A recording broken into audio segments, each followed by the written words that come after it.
Have you ever felt like no matter how hard we try, America keeps slipping further apart? Why do we, a nation built on unity and bold dreams, keep falling into the same traps of division, hate, and fear? If you could sit down with Martin Luther King Jr. today, right now, what would you ask him? Actually, let's make this real. Drop in the comments what you would ask MLK if he was still alive. Be bold, be honest, because your voice matters. Now I need you to stay with me because this is more than just a history lesson. If you watch until the end, you're going to walk away with something powerful, something MLK knew deep in his soul that most people today have completely forgotten. It's not just about speeches, it's not about marching, it's about unlocking a mindset, one that can heal a broken country and bring you clarity, strength, and purpose in your own life. And here's the part no one talks about. King didn't just fight for justice. He practiced a daily inner discipline most people never understood. That's what made him unshakable. By the time we finish this video, you'll know what that discipline was, how to apply it today, and why it might be the key to saving not just America, but your own peace of mind. Let's rewind for a second. What was Martin Luther King's message really about? Most people think they know. They hear, "I have a dream" once a year and nod along. But what MLK was trying to give us wasn't just a vision of racial equality. It was a system of living, one built on three radical pillars: inner clarity, nonviolent strength, and unshakable love. He believed transformation didn't start with laws or governments. It started inside each individual heart. He called it soul force, not just willpower, not just logic, but a force rooted in deep inner alignment, where your spirit, your words, and your actions all move as one. And here's why this matters so much now. We're living in an age of outrage. Everyone's loud, everyone's angry, but almost no one is grounded. And that's exactly where people are getting lost. We're reacting instead of reflecting. We're shouting instead of listening. And because of that, we're disconnected from each other, from ourselves, and from any real solution. Let me ask you something personal. Have you ever snapped at someone and regretted it the second after? Or felt this rising pressure inside you, like you had to say something, prove something, lash out, even if deep down it didn't feel right? That's what MLK was warning us about. He said, the ultimate weakness of violence is that it is a descending spiral, begetting the very thing it seeks to destroy. And the same goes for verbal violence, emotional violence, the ways we dehumanize each other online, in traffic, in conversations with our own family. He knew that when we lose control inside, we lose control outside, and a country full of people at war with themselves will always end up at war with each other. That's the hidden epidemic. People think they're fighting for truth, but what they're really doing is reacting from pain, ego, and fear, and it's not helping anyone. That's why this message is so urgent, because there's a better way. MLK didn't teach us to run from conflict. He taught us to face it with presence and power. He proved that calm is not weakness. It's discipline, that love is not naive, it's strategy, that peace isn't passive, it's active, and requires more courage than violence ever will. So why aren't we practicing this today? Why aren't we teaching this in schools, modeling this in media, living this in our daily choices? Because it's hard, because most people don't know how, and because we've forgotten the one truth MLK lived and died for. That the path to collective healing starts with individual awakening, and that's what you're going to learn next. Let's get into the story of a man who took this message to heart, and how it changed not just his community, but his entire life. There was a man named James, living in Montgomery, Alabama. He was in his mid-30s, ran a small mechanic shop, and mostly kept to himself. He didn't protest, didn't post online, didn't speak much about race or politics. He was tired of the noise, tired of the tension, tired of trying to care and feeling like nothing ever changed. Then one night, his teenage son came home shaken. He had been pulled over by the police for no reason, no ticket, no explanation, just suspicion. James could see the fear in his boy's eyes, the same fear his father had once carried, and something broke inside him, not in anger, but in quiet, undeniable clarity. The next morning, James dusted off an old book someone had given him years. A God's Strength to Love by Dr. King. He started readings and didn't stop for weeks. It wasn't just the words, it was the tone. The way King spoke with both fierce conviction and unwavering compassion. He wasn't screaming, he wasn't blaming, he was cutting through noise with stillness, through hate with understanding. And James decided, I'm going to live like this, not just think it. Live it. He started with something simple. Each morning before work, he'd sit in silence for 10 minutes, breathing, grounding himself, not scrolling, not complaining, just aligning. Then he made a decision. Every customer who walked into his shop, no matter their background, attitude, or beliefs, he would treat them with radical respect. Not because they deserved it, but because he did. Over time, something changed. People started staying longer, talking more, opening up. He wasn't preaching, he was being. And in that being, he was reminding others of who they were beneath all the layers. One neighbor even said, "There's something about the way you talk now, man. It's like peace walks into the room before you do." That's the MLK message in action. Not in marches, but in moments. And science backs this up. A 2014 study from the University of Wisconsin found that individuals trained in mindfulness-based compassion programs showed increased activity in the brain's empathy and emotional regulation centers. They were less reactive, more focused, and significantly more resilient in high-stress situations.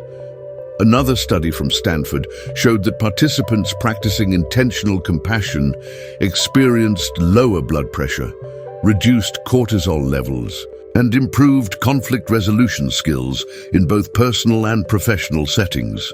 You might be thinking, okay, that sounds good, but how do I actually use this in my daily life? I'm not trying to be a saint. I've got bills, stress, deadlines. Fair. Here's how you start. 1 minute of stillness in the morning. Before anything, just breathe. Feel your body. Let your thoughts slow. That's your reset button. 3 intentional pauses during the day.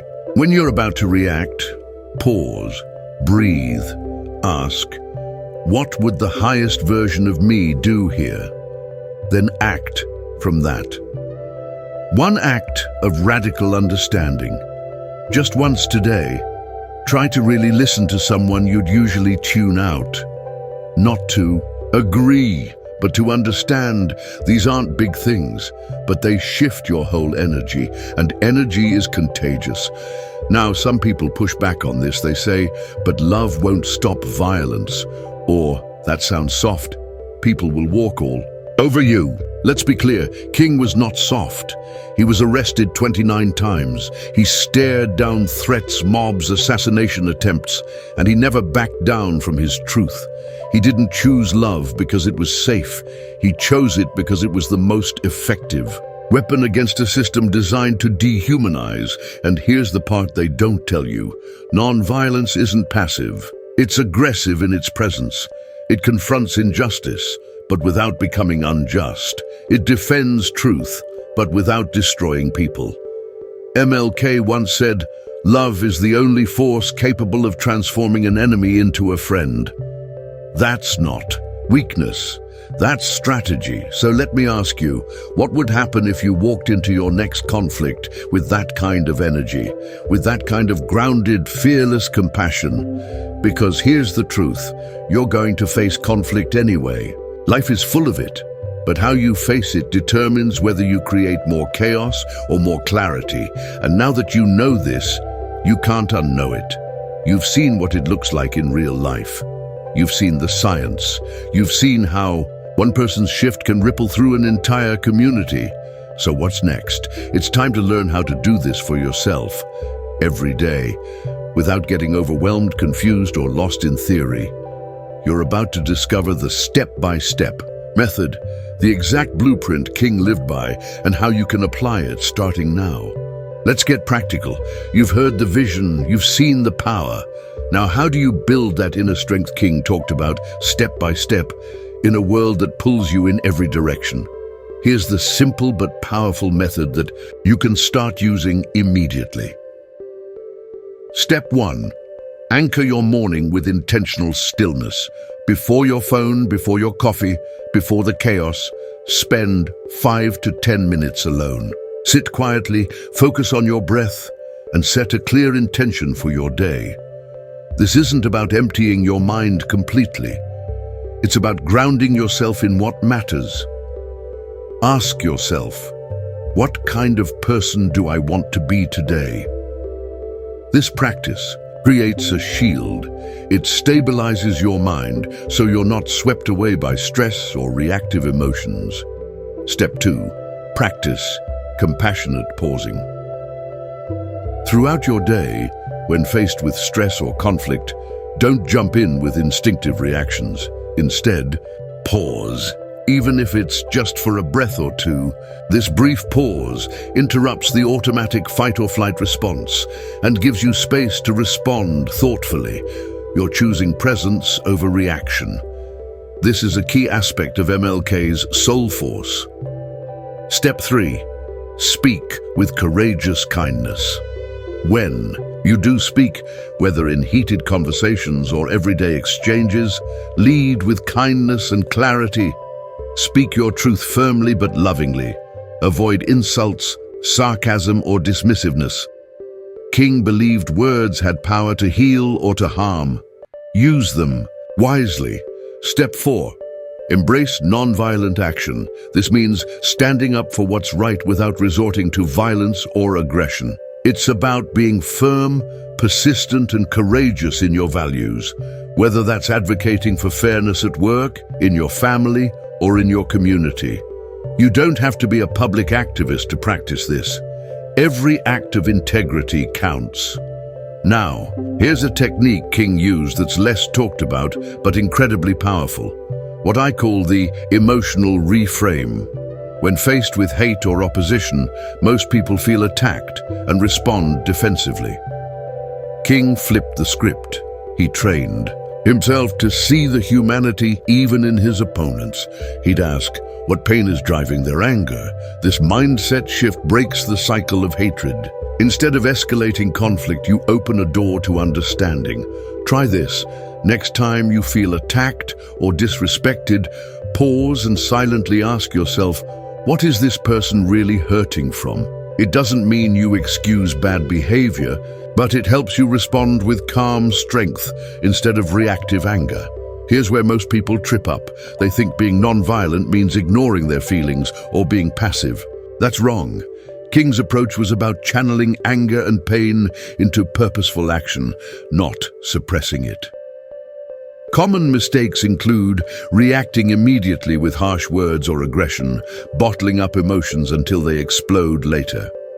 Believing silence means weakness. Avoid these by using your pauses and reframes. Practice releasing your emotional energy through mindful breath or journaling instead of lashing out. Want to accelerate your progress? Here are 2 bonus tips. Tip 1. Surround yourself with reminders of peace and justice. Quotes, music, people who inspire calm courage. Your environment influences your mindset more than you think. Tip 2. Commit to a weekly reflection. Set aside time to review how you handled conflict and where you can grow. Celebrate progress, even if it's small. Putting these steps and strategies into practice doesn't just change your external world. It rewires your brain for resilience and compassion. You're building a new way to be in the world, grounded, loving, and powerful. And the ripple effect? It goes beyond you. It spreads into your family, your work, your community, because the truth is, MLK's message was never about one man or one movement. It was about creating millions of people living with soul force, each one making a difference in their own sphere. Up next, we'll tie it all together with a powerful challenge that will push you from learning to living this message every single day. Let's bring everything full circle. You've learned the core message of Martin Luther King Jr., that true change starts from within, fueled by compassion, courage, and non-violence. Now, it's time to take all those lessons and turn them into action that transforms your life and your community. First, let's recap the essentials. MLK showed us that peace isn't passive.